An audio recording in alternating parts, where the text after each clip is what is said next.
Y de este modo estaríamos reforzando conceptos antiguos y equivocados sobre estiramiento y dejamos de destacar aspectos principales y benéficos de las cargas progresivas, especificidades y adaptaciones.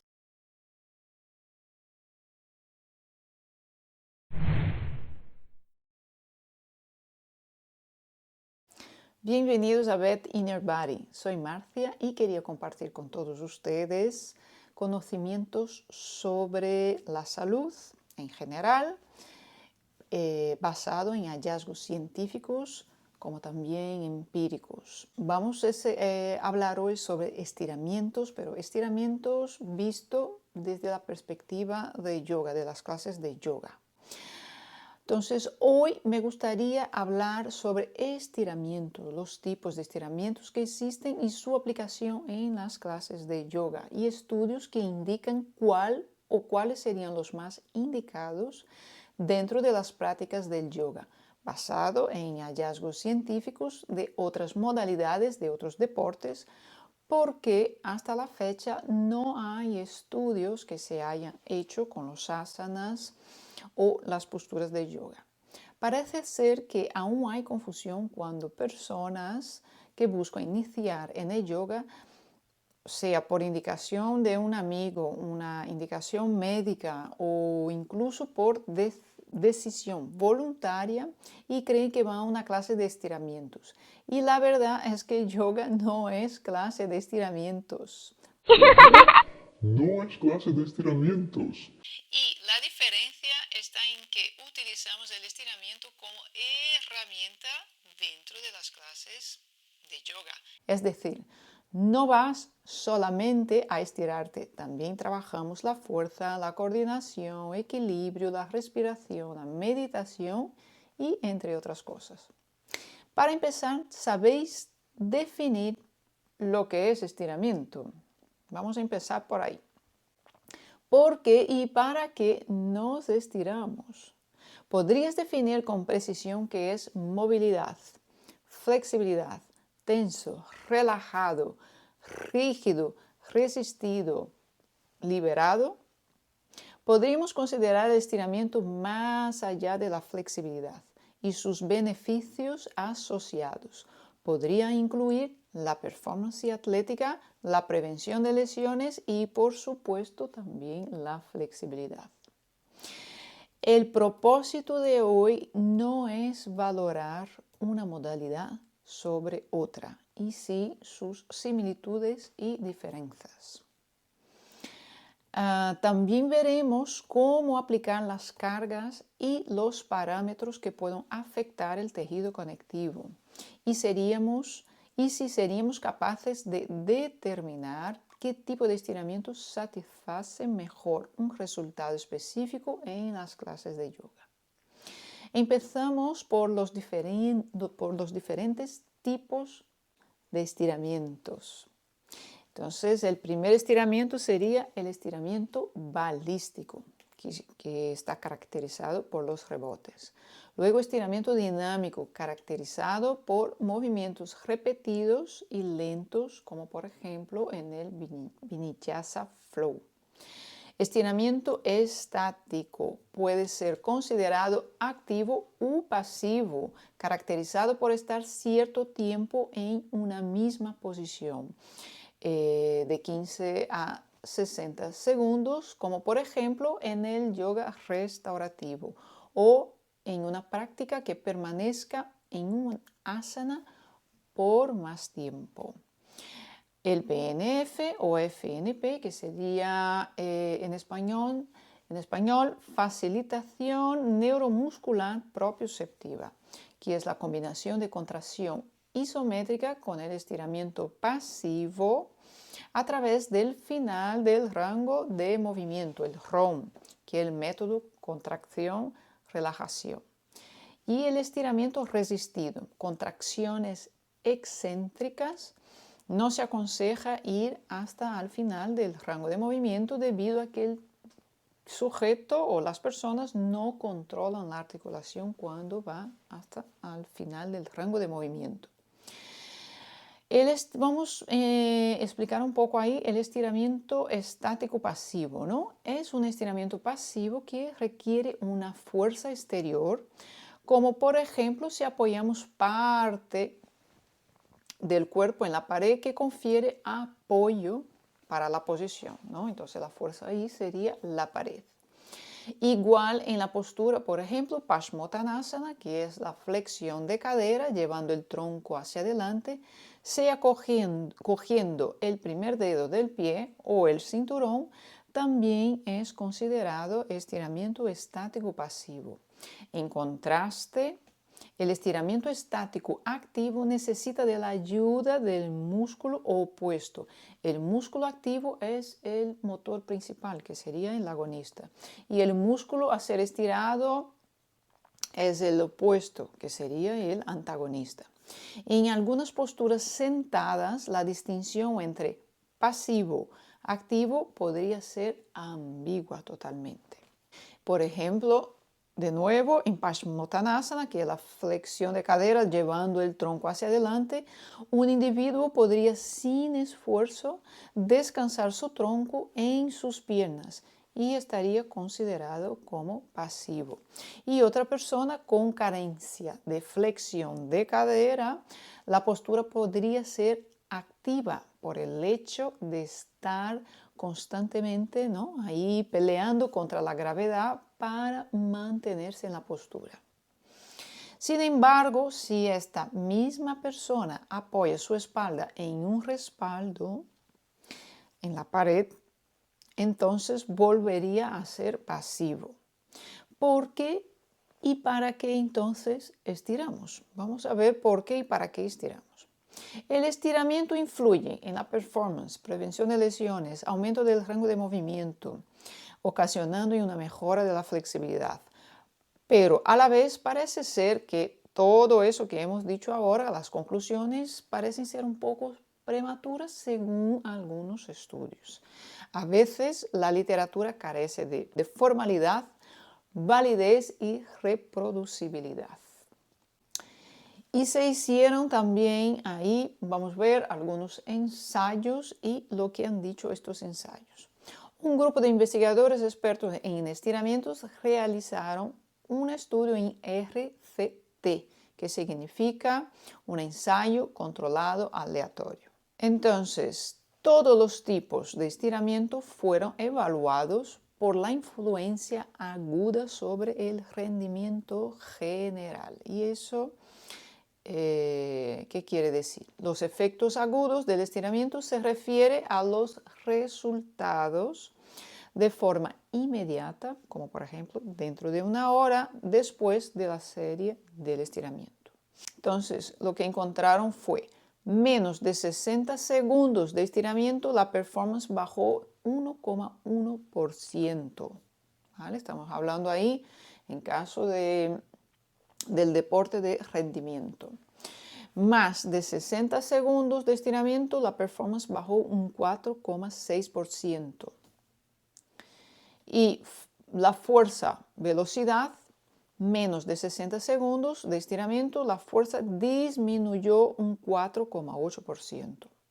Y más de 60 segundos de estiramiento, la velocidad disminuyó 1,3%.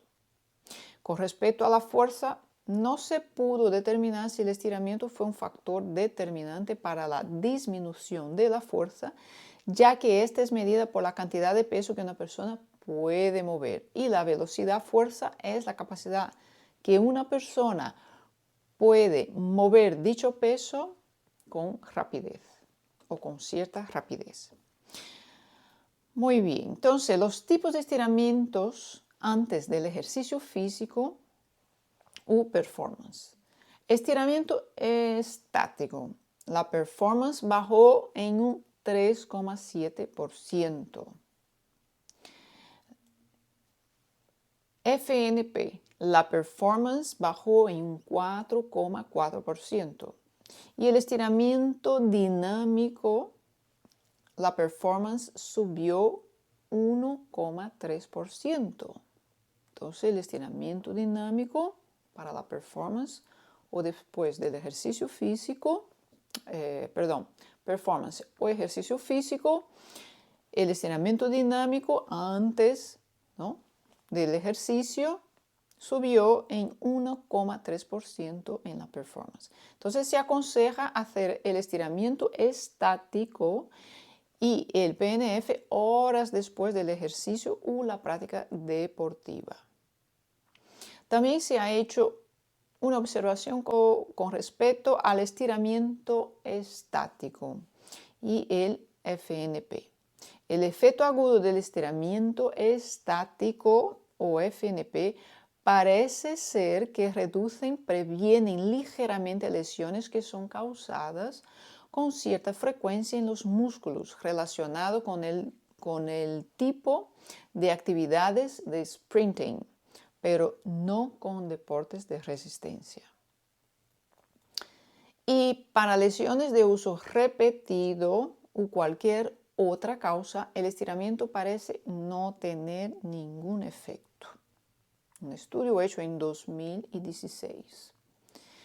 Para entender lo que ocurre en el tejido conectivo, tenemos que entender algunos conceptos, por ejemplo, torque de resistencia pasiva, que sería el TRP. ¿Qué es un torque? Torque es la fuerza rotacional, ¿vale?, dentro de la articulación. En el estiramiento pasivo, el torque ocurre dentro del espacio de la articulación. Torque de resistencia pasiva es la medida de la resistencia de la rotación de la articulación. Entonces, imagínate en la práctica de yoga con una malla versus un vaquero. El vaquero contribuye a una gran resistencia más que las mallas, limitando el ROM. Ahora imagínate que los vaqueros pierden su resistencia después de varios estiramientos. Esto podríamos decir que ha disminuido su torque de resistencia pasiva, la TRP. Estudios indican que el estiramiento agudo reduce el TRP, aumentando el ROM. También ha sido constatado que el estiramiento crónico, efecto a largo plazo, también reduce el TRP, torque de resistencia pasiva. Si el estiramiento es practicado con cierta regularidad y constancia, la reducción en el TRP dura más que una hora.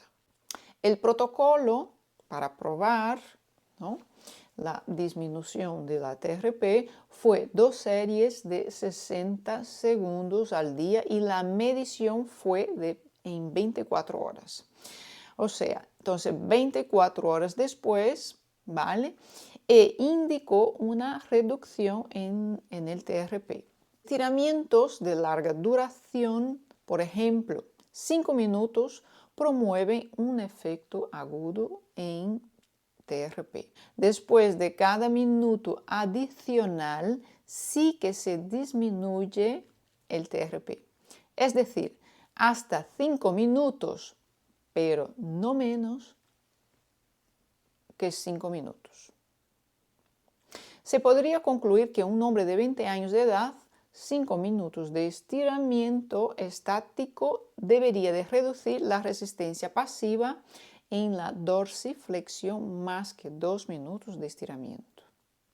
Entonces, la conclusión. Este estudio sugiere que los cambios ocurren entre 3 y 5 minutos dentro del estiramiento. Dentro de la práctica del yoga no se ha estudiado estos hallazgos, así que dentro de la práctica estos hallazgos son considerados como anecdóticos. No deberíamos extrapolar de ninguna manera estos resultados en ninguna postura de yoga, considerando las articulaciones como también el tipo de población, es decir, las variables no fueron incluidas en este estudio en particular. Vamos ahora a echar un vistazo en la tolerancia al estiramiento. Límite con lo cual el individuo podría tolerar el desconfort asociado con el estiramiento profundo. Se dice que es teoría sensorial, ¿vale? Puramente sensorial, eso dentro de los estudios, ¿no? Y se basa en el individuo adaptar y tornarse menos sensible a lo que muchos consideran una experiencia dolorosa. Lo importante aquí es entender que la principal premisa de la teoría sensorial es que cambios en el rango de movimiento no son debidos a las alteraciones en las propiedades del tejido, pero sí en la tolerancia del mismo. Se hizo una investigación para medir el nivel de tolerancia. Protocolo de intervención, medición TRP, torque de resistencia pasiva. Después de 3 semanas de estiramientos y la medición de inmediato después de una clase de estiramiento. Los resultados de la investigación.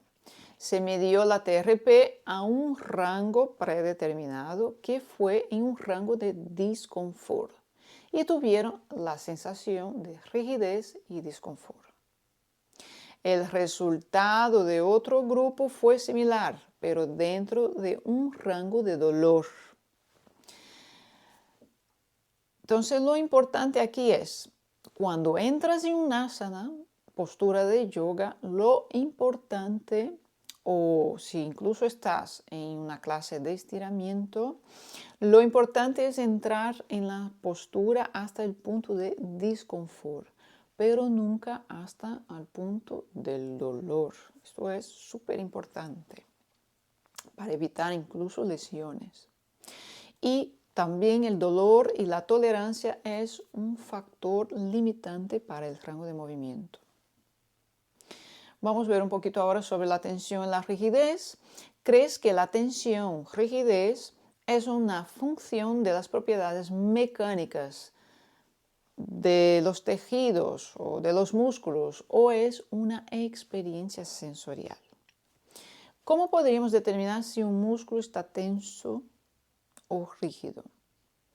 Entonces vamos a entender un poco ahí sobre la musculatura, ¿no? La longitud muscular, que los músculos cuando son estirados exhiben naturalmente una resistencia a la deformación, ¿vale? Entonces podríamos decir que algunos músculos parecen resistir bien a la deformación mientras otros se deforman con facilidad. La resistencia a la deformación es debido al acortamiento del músculo. Son preguntas. Si la respuesta es sí, supondríamos que el músculo opuesto tendría una forma más alargada. Pues si uno está acortado, el otro estaría más alargado que el original, ¿no? Para sostener esta afirmación. Entonces, mientras uno está acortado, el otro debería estar mucho más alargado de su forma original, ¿no? Para sostener, si el pensamiento fuera este. Entonces, siempre oímos, ¿no? La gente decir, ay, fulanito tiene el psoas acortado y la musculatura débil de los glúteos. Entonces, asumimos que los músculos acortados son los fuertes o que están tensos y los estirados son los que están así más débiles. En realidad, los músculos se vuelven fuertes cuando le exponemos a cargas progresivas y los músculos no se vuelven débiles o elongados debido al estiramiento. Estamos hablando de situaciones normales, no estamos hablando de enfermedades, ¿de acuerdo? O problemas congénitos. Solo se vuelven débiles los músculos hipotónicos si la carga es insuficiente. La carga en este músculo es insuficiente. Entonces, ¿de qué están hechos los músculos? Están hechos de células, también llamadas de fibras musculares. Entonces, están envueltas por el tejido conectivo llamado miofascia, 3 capas de tejido conectivo, epimicio, endomicio y perimicio. Y las fibras musculares están hechas de pequeñas miofibrillas y están hechas de miofilamentos, que confiere al músculo ese aspecto estriado. Los filamentos están hechos de proteínas organizadas dentro de los sarcómeros. Y los sarcómeros son conocidos por ser la unidad contráctil funcional del músculo. Las proteínas dentro del sarcómero, actina, miosina y titina, juntos interactúan para generar fuerza. Los sarcómeros son unidades contráctiles funcionales que producen fuerza vía actina, miosina, que es concéntrica, isométrica, y la actina, titina, la excéntrica. La hipertrofia. Cuando el tejido muscular es puesto o es expuesto a una tensión, provoca un alargamiento de las fibras musculares. Por ejemplo, levantamiento de pesas. Y tenemos la sarcomerogénesis, que se añade sarcómeros en serie y ocurre cuando aplicamos una carga excéntrica. Y la sarcomerólisis, que es la remoción de los sarcómeros en series. Entonces, la adaptación de la arquitectura muscular es totalmente dependiente de la carga aplicada o de la tensión, ¿no?, aplicada. Y una pregunta, en los estiramientos de yoga aplicado o los estiramientos aplicados en las clases de yoga, ¿podemos aplicar cargas de tensión en estos estiramientos? En el estiramiento pasivo hay cargas de tensión internas, pero no lo suficiente. Pero cuando la contracción muscular está involucrada en el estiramiento, los parámetros de carga son más efectivos en la regulación del sarcómero, su producción y su degradación. Pero hay que recalcar que los cambios no son grandes. Estamos hablando de yoga, de yoga. Influye en la arquitectura, pero no de manera significativa. Y la arquitectura muscular juega un papel en la movilidad que en la flexibilidad, debido a que los músculos producen fuerzas internas para crear movimiento. En cuanto que la flexibilidad es medida de forma pasiva y la movilidad es medida por el movimiento de la articulación dentro de un determinado núcleo articular, la variación angular, o dentro de un rango de movimiento. Entonces, ahora vamos a ver lo que nos dice la evidencia.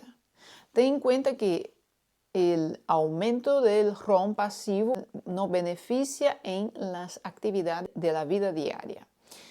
Es decir, en las tareas funcionales como agachar, empujar, levar los brazos por encima de la cabeza.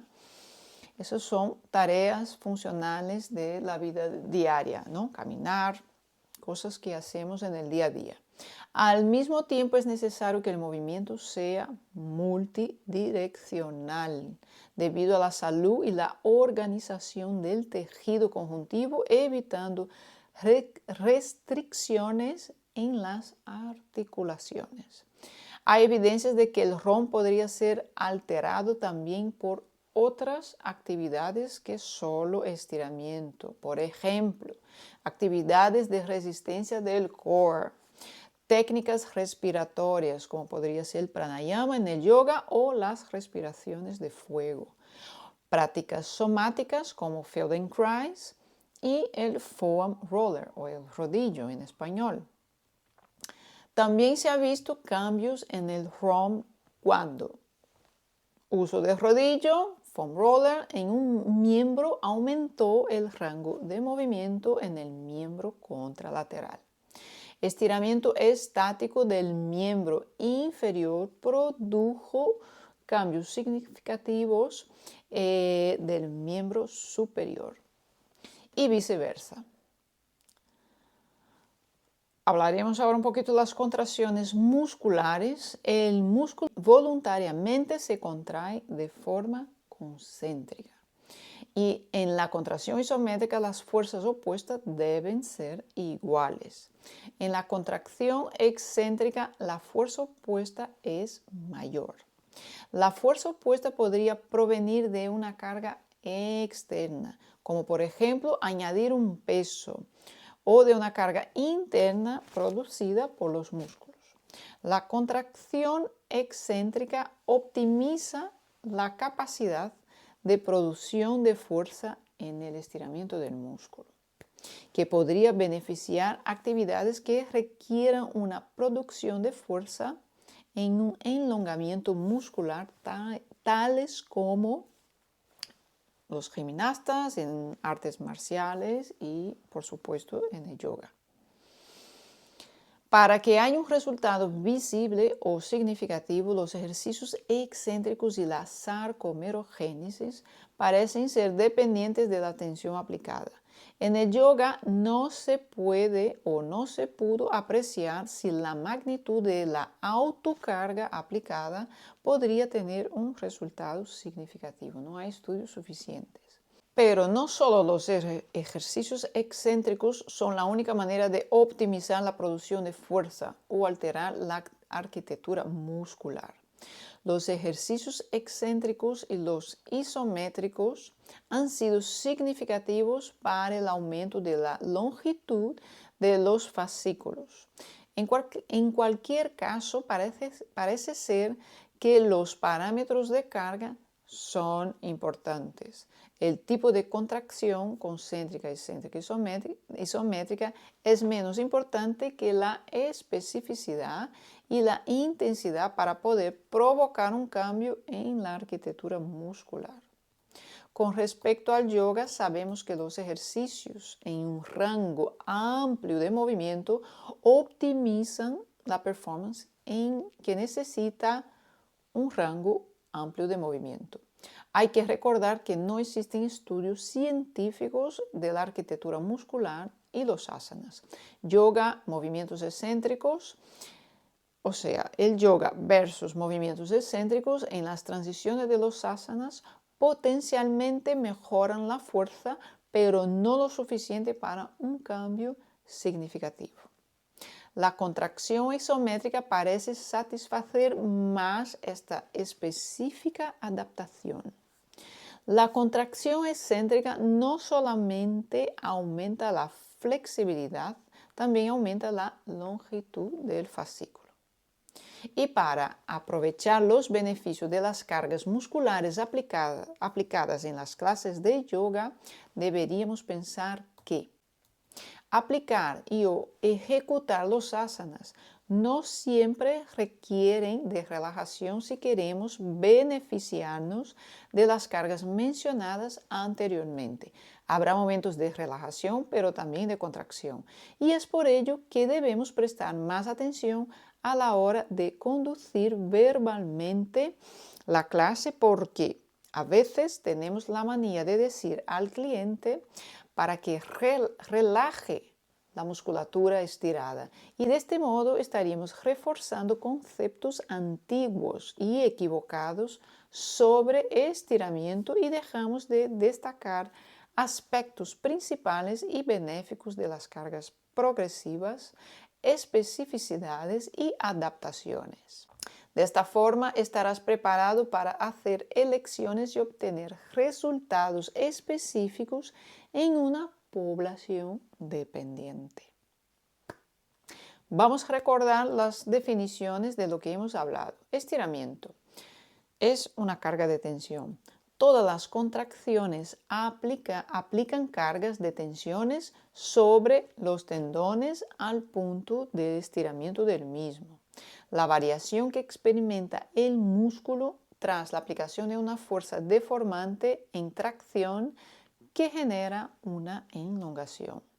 Movilidad es la capacidad que posee el sujeto de llevar a cabo movimientos en un determinado núcleo articular, condicionado por condiciones morfológicas de la articulación propiedades elásticas de la musculatura y tejidos periarticulares. Elasticidad, capacidad que posee un tejido para recuperar su forma original tras haber sido deformado por un estímulo de tracción. Y recordando los parámetros que debemos aplicar en las clases, que sería el peso, la frecuencia y ritmo, velocidad. Y como hoy hemos hablado tanto de teoría, en el próximo vídeo enseñaré en la práctica cómo podemos incluir estos estiramientos, el isométrico y el excéntrico, pero a conciencia dentro de las clases de yoga. A lo mejor lo haces, pero no sabes que eso es un estiramiento isométrico y excéntrico, para que podamos beneficiarnos en las clases de yoga de estos estiramientos y aplicar las cargas adecuadas para que los clientes puedan tener buenos resultados. Ojo, también tenemos que tener cuidado de en qué población vamos a aplicar ese tipo de cargas. Y luego vamos a ver un poquito también de los demás estiramientos que también hemos comentado aquí en la parte teórica. Pues llegamos al fin de esta exposición y espero que puedan utilizar esta información de la mejor forma posible. Podéis dejar un comentario aquí abajo y siéntanse libres de compartir este contenido con las personas que crees que podría beneficiarse de ello. Muchas gracias y hasta pronto. Chao.